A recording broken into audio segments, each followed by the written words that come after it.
పితా పుత్ర పవిత్ర ఆత్మనామమున ఆమెన్. ప్రభునందు మిక్కిలి ప్రియ సహోదరి సహోదరులారా, ఈ వాక్య పరిచర్యకి మిమ్మందరినీ ప్రేమతో ఆహ్వానిస్తున్నాను.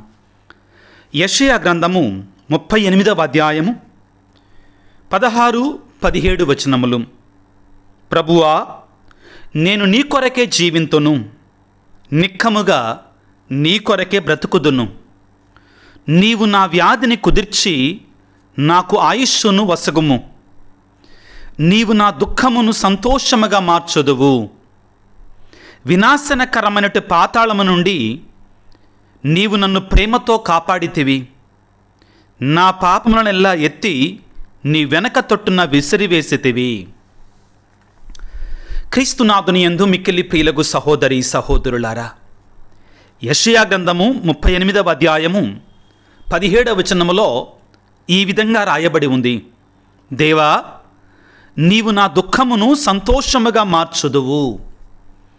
ప్రభునందు మిక్కిలి ప్రియులకు సహోదరి సహోదరులారా, ప్రప్రథమంగానే ప్రారంభములోనే దేవుని యొక్క స్వరముగా, దేవుని యొక్క వాగ్దానముగా, దేవుని యొక్క మాటగా ఈ రోజున నేను మీ ముందు ఈ వాక్యాన్ని ఉంచుతున్నాను. దేవుడు, నీవు నేను నమ్మినటువంటి మన దేవుడు మన దుఃఖమును సంతోషముగా మార్చగలిగినటువంటి వాడై ఉన్నాడు. ప్రభునందు మిక్కిలి ప్రియులకు దేవుని బిడ్డలారా, మనందరి జీవితంలో ఒకసారి కాపైనా ఒకసారి అయినా కానీ, ఒక సందర్భంలో కాపైనా ఇంకొక సందర్భంలో అయినా కానీ దుఃఖకరమైన బాధాకరమైనటువంటి సంఘటనలు తలెత్తుతూ ఉంటాయి. వీటి నుండి మనంతట మనముగా బయటపడాలి అని ప్రయత్నము చేస్తే ఇంకా ఆ ఊబిలో మనం కూరుకొని పోతాం. మానవులంగా కొన్ని సందర్భాలలో మన శక్తి సరిపోదు, మన ధైర్యం సరిపోదు, మన ప్రయత్నం అనేటువంటి సరిపోదు, మన ప్రయత్నం లోపం లేకున్నా కానీ అనేటిది స్పష్టంగా మనందరం కూడా తెలుసుకుంటాం. ప్రియులారా, మనందరం కూడా గుర్తుంచుకోవాల్సింది ఏమిటి అంటే, మనకు తోడుగా ఉండే ఒక దేవుడు ఉన్నాడు. ఆయన సర్వశక్తిమంతుడు, ఆయనకు సమస్తము సాధ్యమే. ఆయన తన బిడ్డలమైన మన దుఃఖాన్ని నాట్యముగా, సంతోషముగా, ఆశీర్వాదముగా మార్చగలిగినటువంటి వాడై ఉన్నాడు. నువ్వు ఏ స్థితిలో ఉన్నా, పరిస్థితుల్లో ఉన్నా కానీ నీ దేవుడు ఆ స్థితిని, పరిస్థితిని చక్క పెట్టగలిగినటువంటి వాడై ఉన్నాడు. అయితే ప్రియులారా, ఈనాడు మనం చదువుకున్న వాక్యం ఏ సందర్భంలో పలకబడింది, ఎవరు మాట్లాడారు? యెషయా గ్రంథం 38వ అధ్యాయము 17వ వచనము. దేవా, నీవు నా దుఃఖమును సంతోషముగా మార్చుదువు. తరువాత, వినాశకరమైనటువంటి పాతాళము నుండి నన్ను నువ్వు ప్రేమతో కాపాడితివి. నా పాపములను ఎల్లా నీవు నీ వెనక తట్టుకు విసిరివేసితివి అని పలుకుతున్నాడు. ఎవరు పలుకుతున్నాడు? ప్రియులకు దేవుని బిడ్డలారా, ఇశ్రాయేలు దేశాన్ని పరిపాలించిన రాజులలో గొప్ప రాజు హిజ్కియా రాజు. ఈ రాజు దేవునికి నమ్మకపాత్రమైనటువంటి వాడిగా జీవించాడు. చిన్న చిన్న తప్పులు జరిగి ఉండొచ్చు కానీ ఎక్కువ శాతం తన జీవితాంతం కూడా దేవునికి నమ్మకపాత్రమైనటువంటి సేవకుడుగా ఉన్నాడు పిల్లారా. అయితే ఒక రోజున దేవుని యొక్క ప్రవక్త అయినటువంటి యెషయా ఈ హిజ్కియా రాజు దగ్గరికి వచ్చి అంటున్నాడు, అయ్యా, నీ దినాలు ముగించబడ్డాయి, నీ రోజులు దగ్గర పడ్డాయి, లెక్కించబడ్డాయి, మరణించవలసిన సమయం ఆసన్నమయ్యింది, కాబట్టి ఇక నువ్వు సిద్ధపడు మరణానికి అని చెప్పాడు. ఆ రోజుల్లో హిజ్కియా భయంకరమైన మరణకరమైన వ్యాధితో బాధపడుతున్నాడు. ప్రియులకు దేవుని బిడ్డలారా, మనలో కూడా చాలామంది ఇటువంటి మరణకరమైనటువంటి భయంకరమైన వ్యాధులతో పీడించబడేటువంటి వారు ఉన్నారు. నేను ఎప్పుడూ కూడా వ్యాధి అని అంటే ప్రియులారా, ఈ శరీరానికి మాత్రమే వచ్చినటువంటి వ్యాధి అని అనుకోమాకండి. అది కూడా అందులో ఉంది తప్పనిసరిగా. వ్యాధి అంటే శరీరానికి వచ్చిన వ్యాధి కూడా, కానీ వ్యాధి అంటే దానికి మాత్రం మనం పరిమితం కాకూడదు. కొంతమంది మనలో ప్రియులారా మానసికమైనటువంటి వేదనతో, కృంగుబాటుతనముతో, నీరసత్వముతో చెయ్యాలి అనుకుంటున్నాం, చేయలేకపోతున్నాం, సాధించాలి అనుకుంటున్నాం, సాధించలేకపోతున్నాం, ప్రారంభించాలి అనుకుంటున్నాం, ప్రారంభించలేకపోతున్నాం. ఒక అడుగు ముందుకు వేస్తే 7 అడుగులు వెనక్కి వస్తుంది మన జీవితం.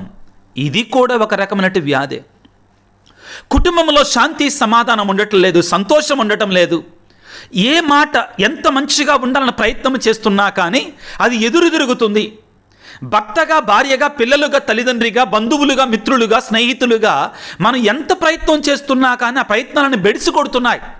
కొన్నిసార్లు అంటుంటారు కదా, ఏదో సాతాను పీడిస్తుందండి, ఏదో సాతాను శక్తి ఉందండి. ఈ సాతాను శక్తి అనేటువంటిది నేను ఎప్పుడంటే నల్లగా ఉండి తెల్ల కొమ్ములతో తెల్ల పళ్ళతో ఉండదండి. కొన్నిసార్లు మనలో ఉండే ఆ అపవిత్రాత్మ శక్తి మన కిందికి లాగుతూ ఉంటుంటుంది. దేవుని యొక్క శక్తి మనం ప్రోత్సహిస్తూ ఉంటే మనకు తెలియనటువంటి ఆ అదృశ్యమైన శక్తి మనం లాగుతూ ఉంటుందండి. ఇది కూడా రకమైనటువంటి వ్యాధి. కొంతమంది ప్రియుల మనలో బానిసలై మత్తు పదార్థాలకు కానీ, అదేవిధంగా ఈ తాగుడు వ్యసనాలకి, ముఖ్యంగా ప్రియులారా ఈ ఆధునిక ప్రపంచంలో ఎంతోమంది యువకులు ముఖ్యంగా మాదక ద్రవ్యాలకి, డ్రగ్స్కి అలవాటు పడుతున్నారు. మన తెలుగు రాష్ట్రాలలో ప్రియులారా ముఖ్యంగా చాలా జాగ్రత్తగా ఉండాలి. ఈ వాక్యాన్ని ఆలకిస్తున్న యువకులారా, మీకే ఈ హెచ్చరిక దేవుని వద్ద నుండి జాగ్రత్తగా ఉండండి. ఆ యొక్క వ్యసనం అనేటువంటి ఆ దరిదాపుల్లోకి వెళ్ళమాకండి. కానీ ఒక్కసారి మనం దానికి బందీ అయిన తర్వాత ప్రియులారా దాని నుండి మనం బయటపడటం చాలా చాలా కష్టం. గుర్తుపెట్టుకోండి, అది మనల్ని ఒక భయంకరమైనటువంటి ఆ వ్యసనం అనేది మనల్ని బంధించి వేస్తుంది. దాని నుంచి బయటపడతాం మన శక్తి సరిపోదు. ఒకవేళ నీవు ఆల్రెడీ బందీగా ఉన్నావా, యేసయ్య నీకు సహాయం చేస్తాడు.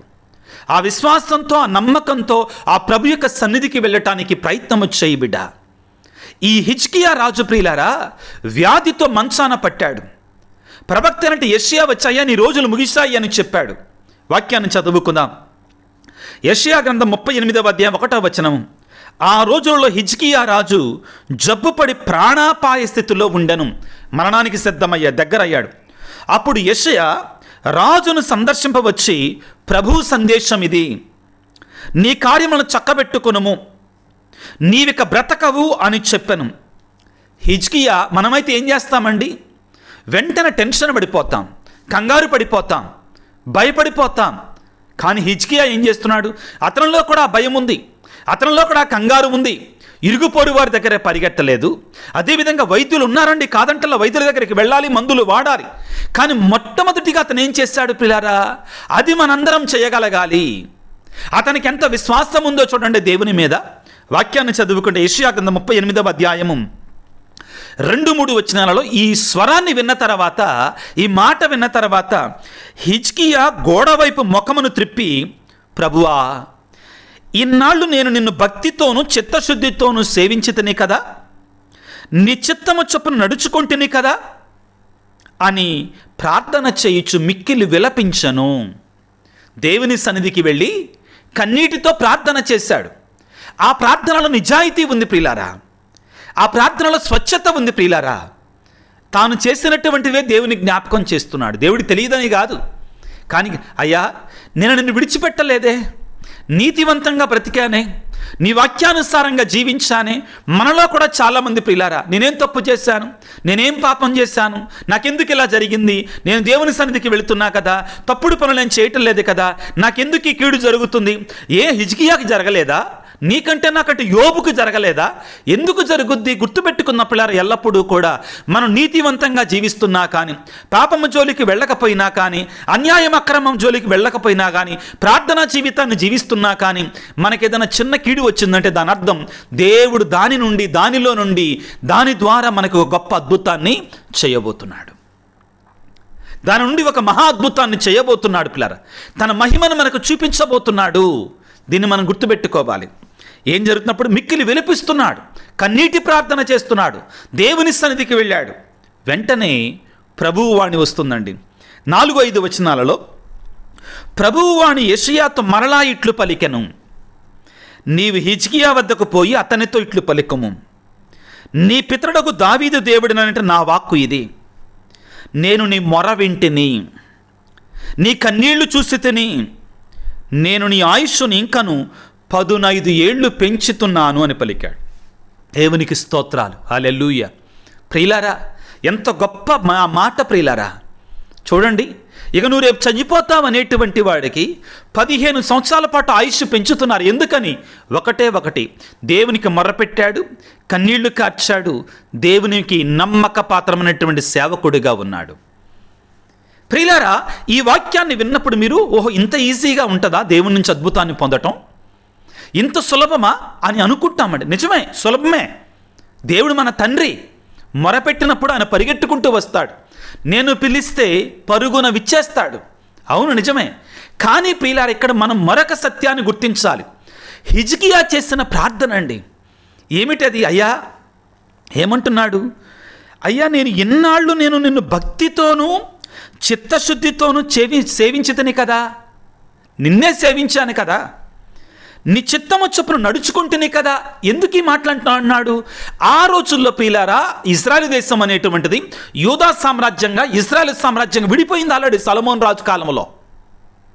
ఆ తరువాత ఎంతోమంది రాజులు దేవునికి వ్యతిరేకంగా బ్రతికారు, దేవుని చిత్తాన్ని చేయలేదు. కానీ హిజ్కియా మాత్రం దేవుని చిత్తాన్ని లోబడి జీవించాడు. ఇంకా ప్రియులారా, మీకు ఇంకొక విషయాన్ని చెప్పాలనుకుంటున్నా ఈ రోజున ఈ వాక్య సందర్భంగా. హిజ్కియా దేవుని చిత్తానికి లోబడ్డాడు, దేవునికి మాత్రమే లోబడ్డాడు. ఆ రోజుల్లో ప్రియులకు దేవుని బిడ్డలారా, సిరియా రాజు ఇశ్రాయేలు దేశం మీదకి దండెత్తు యాత్ర చేయడానికి సిద్ధపడ్డాడు.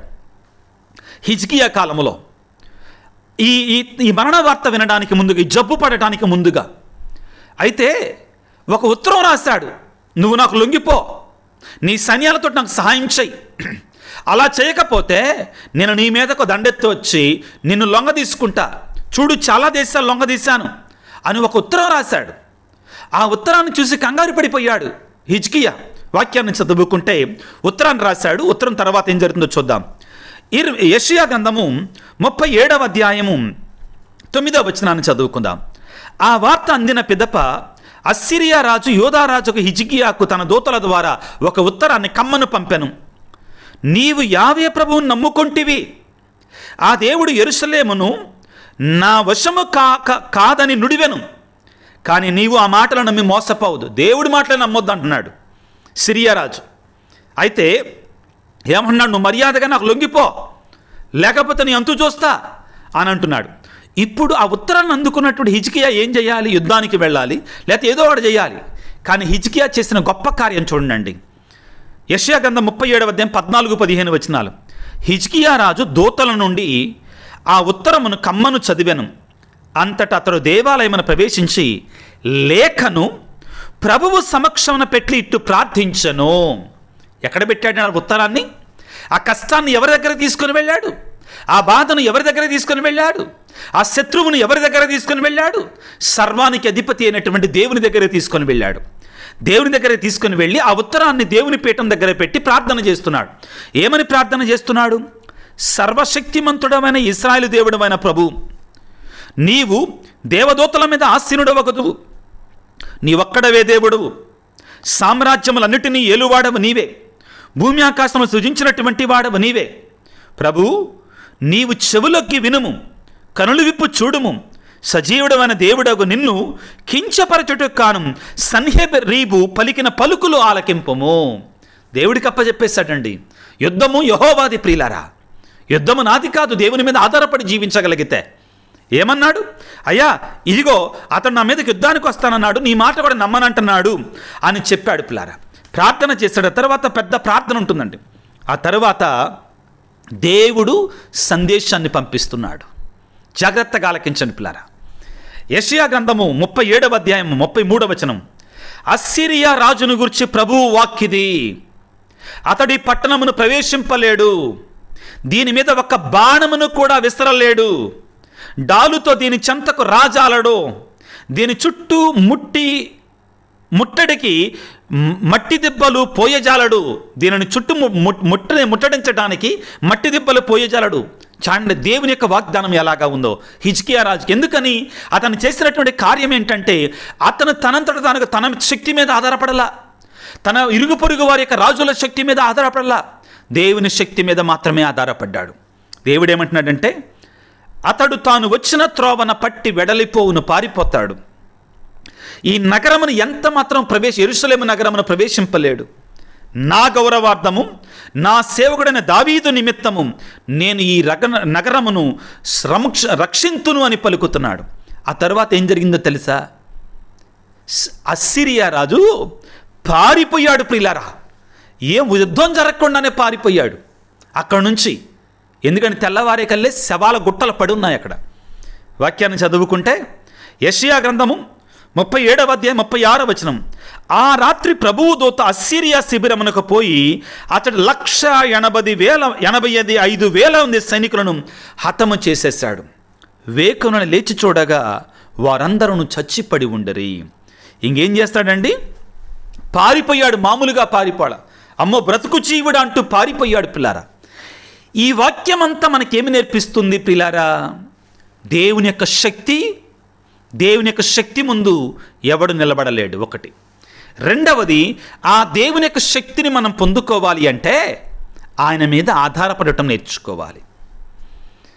ఇదిగో హిజ్కియా రాజు జబ్బున పడటానికి, దానికి దేవుని దగ్గర వేడుకుంటే దేవుడి వెంటనే సమాధానం ఇవ్వటానికి బ్యాక్గ్రౌండ్ ఇదండి. పూర్వపరాలు ఇవి, ఉపోద్ఘాతం ఇది ప్రియులారా. అతను అంత నమ్మకపాత్రంగా దేవుని మీద ఆధారపడి జీవించాడు. కాబట్టే దేవుడు అతను మొరపెట్టినప్పుడు, అయ్యా నేను నీకు నమ్మకపాత్రంగా ఉన్నా కదా, నిన్నే నమ్ముకున్నాను కదా, ఎలాగెలాగ చేస్తావయ్యా అని కన్నీరు కార్చినప్పుడు దేవుడు వెంటనే మనసు మార్చుకొని అతనికి 15 సంవత్సరాల ఆయుష్ను పొడిగించాడు. ప్రియులకు దేవుని బిడ్డలారా, నీ జీవితంలో కూడా హిజ్కియా జీవితంలో వల్ల యుద్ధాలు వస్తున్నాయా? శత్రువుల నుండి ఆపదలు వస్తున్నాయా? సాతానుడనే శత్రువులు కావచ్చు, మనుషులనే శత్రువుల నుంచి కానీ బాధలు, కష్టాలు, శ్రమలు చెలరేగుతున్నాయా? హిజ్కియా మనందరికి కూడా ఒక గొప్ప సందేశాన్ని, పాఠాన్ని నేర్పిస్తున్నాడు. ఏమిటి ఆ పాఠం? ప్రియ బిడ్డ, ఇదిగో నీవు హిజ్కియా వలె దేవుని మీద ఆధారపడగలిగితే బయట నుండి శత్రువులైనటువంటి సైతాను కావచ్చు, ఇతర మనుషుల నుంచి దేవుడు నిన్ను కాపాడతాడు. నువ్వేం చేయనక్కల్లా ఆయన మీద ఆధారపడు. రెండవదిగా, అది వ్యాధి కావచ్చుగాక, కుటుంబంలో సమస్యలు కావచ్చుగాక, ఏదైనా కానీ పలికినట్లుగా నీవు నా దుఃఖమును సంతోషముగా మార్చుతివి అని పలికినట్లుగా మన దుఃఖాన్ని సంతోషముగా మార్చగలిగినటువంటి దేవుడై ఉన్నాడు మన నమ్మినటువంటి నిజమైన దేవుడు. ప్రియులకు దేవుని బిడ్డలారా, ఈనాడు ఈ వాక్యాన్ని ఆలకిస్తున్నట్టు ప్రియమైన బిడ్డ, నీకున్నటి సవాళ్ళు, శత్రువుల నుంచి కష్టాలు, లేకపోతే సమస్యలు, నువ్వు ఉద్యోగం చేసే కాడ, నువ్వు పని చేసే కాడ, లేకపోతే నీ ఇరుగు పొరుగు వారి నుండి నువ్వు ఏ తప్పు చేయకున్నా కానీ నీకు వచ్చే శ్రమలని దేవునికి అప్పజెప్పుకో.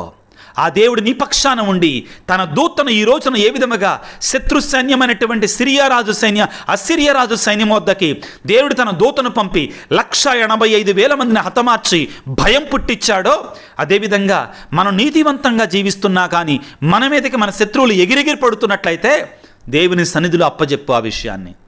దేవుడు ప్రియులారా మన దుఃఖాన్ని సంతోషముగా మార్చువాడై ఉన్నాడు. ప్రియ సహోదరి సహోదరులారా, శారీరకమైన వ్యాధులతో ఉన్నామా, ఆత్మీయమైన రోగాలతో ఉన్నామా, మానసికమైన వ్యాధులతో ఉన్నామా, ఆ ప్రభువు దగ్గరికి వెళ్ళి హిజ్కియా వలె కన్నీటితో మొరపెట్టి ప్రార్థన చేద్దాం. నీ ఒక్కడి కోసమే కాదు, నీ ఒక్కదాని కోసమే కాదు, నీ ఇరుగు పొరుగు వారి కోసం, నీకు తెలిసినటువంటి వారి కోసం, ప్రార్థన చేయమని అడిగినటువంటి వారి కోసం దేవుని సన్నిధిలో కన్నీరు కార్చి ప్రార్థన చేయి. దేవుడు నీ యొక్క వ్యాధిని సంతోషముగా మారుస్తాడు. నీ కన్నీటిని నాట్యముగా మార్చేటువంటి వాడున్నాడు. ఆయనే సర్వశక్తిమంతుడు. ఆయన దగ్గరికి వెళ్ళు, ఆయన దీవిస్తాడు. బిడ్డ, తలల వంచి ప్రార్థన చేసుకుందాం. సర్వశక్తిమంతుడా, సర్వోన్నతుడా, ప్రేమగల తండ్రి, ఈనాడు మీరు మాకు గొప్ప సందేశాన్ని ఇచ్చారు. హిజ్కియాని మా ముందు గొప్ప ఆదర్శంగా ఉంచుతున్నారు, సుమాత్రకగా ఉంచుతున్నారు. మా శ్రమల సమయంలో, మా సవాళ్ళు, మా యుద్ధాల సమయంలో మేమేం చెయ్యాలి? మేము ఎవరి వద్దకు వెళ్ళాలి? నీ వద్దకు వెళ్ళాలి. నీ నుండి కృపను పొందుకోవాలి, దీవెనలు పొందుకోవాలి, ఆశీర్వాదాలు పొందుకోవాలి అని మీరు మాకు నేర్పిస్తున్నారు. తండ్రి, మీకు స్తోత్రాలు, వందనాలు. చాలా సందర్భాలలో ప్రభువా మాకు శ్రమలు, కష్టాలు, బాధలు ఎదురైనప్పుడు పరాయి వాళ్ళ దగ్గరికి, మనుషుల మీద ఆధారపడుతూ ఉంటాం. తండ్రి, మమ్మల్ని క్షమించండి. నిజమే, మందులని, వైద్యులని, డాక్టర్లని కలవాలి నువ్వు చెప్తున్న జ్ఞాన గ్రంథంలో. కానీ దానికి ముందుగా నీ మీద ఆధారపడాలనే సత్యాన్ని మాకు నేర్పించినందులకు గాను మీకు స్తోత్రాలు, వందనాలు తండ్రి. ఈనాడు ప్రభువా, ఎవరైతే బిడ్డలు అనారోగ్యంతో బాధపడుతున్నారో నీ గాయపడిన హస్తాలతో తాకి వారిని స్వస్థపరచండి ప్రభు. ఈ క్షణంలో కుటుంబాలలో శత్రువుల చేత బాధించబడుతున్నారో, పీడించబడుతున్నారో, ఏ తప్పు చేయకుండానే నీతివంతంగా బ్రతకాలి అని ప్రయత్నం చేస్తున్నా కానీ ఎగతాళి చేయటం, అవహేళన చేయటం, ఆర్థికంగాను, ఆస్తిపరంగాను, అదేవిధంగా కుటుంబ పరంగాను శత్రువులు ఎవరైతే మరి మా మీద యుద్ధానికి వస్తున్నారో వారిని మీకు అప్పజెప్తున్నాం తండ్రి. వారి మాటలు మీకు అప్పజెప్తున్నాం తండ్రి.